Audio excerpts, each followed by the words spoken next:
Adapun definisi i'rab menurut kitab Al-Jurumiyah sebagai berikut. Al-i'rabu huwa taghyiru awakhiril kalimi liikhtilafil awamilid dakhilati 'alaiha lafdhan aw takdiron. I'rab ialah perubahan akhir kalimat liikhtilafil awamilid dakhilati 'alaiha, karena perbedaan amil yang masuk terhadap kalimat-kalimat. Perubahan tersebut ada kalanya lafdzon terlafatkan atau hanya dikira-kirakan, yakni takdiron, yaitu taghyiru awakhiril kalim, perubahan akhir kalimat. Saya contohkan, Zaidun, Zaidan, Zaidin.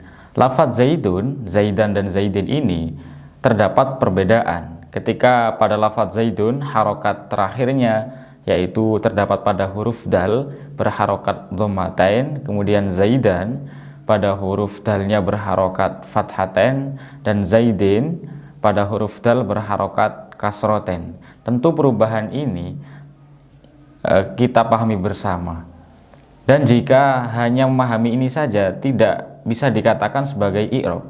Lafadz Zaidun, Zaidan, Zaidin tidak bisa dikatakan i'rab, rofa, nasab, jar, jazm tidak bisa. Ikhtilafil awamilid dakhilati 'alaiha,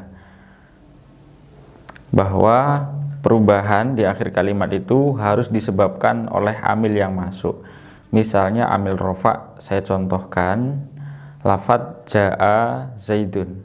Ja'a artinya telah datang, Zaidun itu seseorang yang bernama Zaid, bahwa ja'a ini adalah sebuah aktivitas dan Zaidun itu adalah pelakunya. Nah, pelaku dalam ilmu nahwu itu harus beri'rab rofa, sehingga tidak boleh dibaca Zaidin dengan kasroh, Zaidan dengan fathah, harus dibaca ja'a Zaidun dengan menggunakan dhammah karena i'rabnya rofa. Maka yang menyebabkan lafadz Zaidun ini beri'rab rofa adalah lafadz ja'a. Ini dinamakan amil. Kemudian contoh amil nasab, sebuah objek dari sebuah aktivitas. Misalnya ra'aitu Zaidan. Ra'aitu, saya sudah melihat Zaidan seseorang yang bernama Zaid. Dalam ilmu nahwu, objek suatu pekerjaan itu harus beri'rab nasab. Jadi tidak boleh dibaca Zaidin atau Zaidun, tetap dibaca ra'aitu Zaidan, dibaca ra'aitu Zaidan, saya telah melihat Zaid. Kemudian contoh yang i'rab jar, yaitu terdapat huruf jar. Jadi setelah huruf jar, maka kalimatnya setelahnya itu harus dibaca jar. Setelah huruf jar, suatu kalimat harus dibaca jar.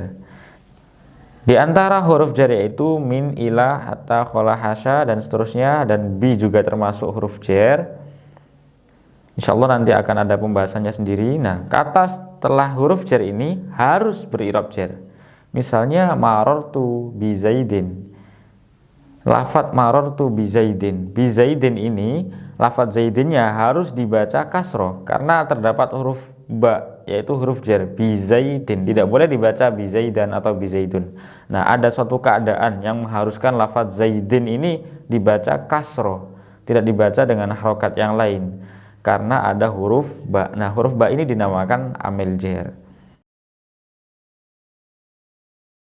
Lafdzon, perubahan yang terlafatkan. Seperti contoh yang sebelumnya, ja'a Zaidun, ra'aitu Zaidan, dan marartu bi Zaidin. Semua perubahan yang ada pada lafadz Zaid itu terlafatkan. Ja'a Zaidun, perubahannya terlafatkan, yaitu lafadz Zaidun, harokat dhammah di akhir kalimatnya pada huruf dal itu terlafatkan Zaidun. Kemudian ra'aitu Zaidan. Pada ra'aitu Zaidan ini perubahan akhir kalimat pada lafadz Zaid juga terlafatkan dengan harokat fathah. Kemudian pada contoh yang selanjutnya marartu bi Zaidin, lafadz Zaidin ini juga terlafatkan perubahannya melalui harokat kasroh. Maka perubahan yang terlafadzkan ini dari Zaidun, Zaidan, Zaidin ini disebut lafdzun karena terlafadzkan. Takdiron, perubahan yang hanya dikira-kirakan. Jadi ada lafadz tertentu yang memang jika berubah dari nasab ke rofa atau ke jer, atau dari rofa, nasab, jer, dan jazm, itu hanya dikira-kirakan saja. Misalnya jika lafadz ja'a Zaidun, ra'aitu Zaidan, dan marartu bi Zaidin, lafadz Zaidnya saya rubah dengan lafadz al-fata, maka menjadi ja'al fata, ra'aitul fata, marartu bil fata. Setiap lafadz fata yang seharusnya dibaca rofa tetap dibaca fata. Kemudian pada keadaan nasab dia juga tetap al-fata. Dan pada keadaan jar dia juga tetap al-fata. Maka i'rabnya hanya dikira-kirakan. Pada lafadz ja'a Zaidun terlihat terlafadzkan. Namun pada lafadz ja'al fata, al-fata tetap al-fata. Maka di sini pada lafadz al-fata dikira-kirakan ada harokat dhammah. Kemudian pada lafadz ra'aitu Zaidan, Zaidan terlafadzkan. Namun pada lafadz al-fata, ra'aitul fata tidak terlafadzkan, tetap al-fata.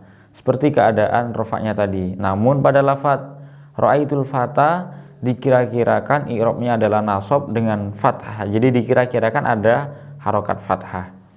Kemudian pada i'rab jarnya misalnya marartu bil fata juga tetap al-fata. Maka pada lafadz marartu bil fata ini dikira-kirakan ada harokat kasroh.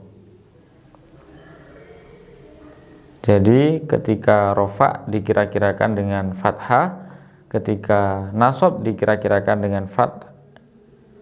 Mohon maaf, maksud saya ketika rofa dikira-kirakan dengan dhammah, ketika nasab dikira-kirakan dengan fathah, dan ketika jar dikira-kirakan dengan kasroh.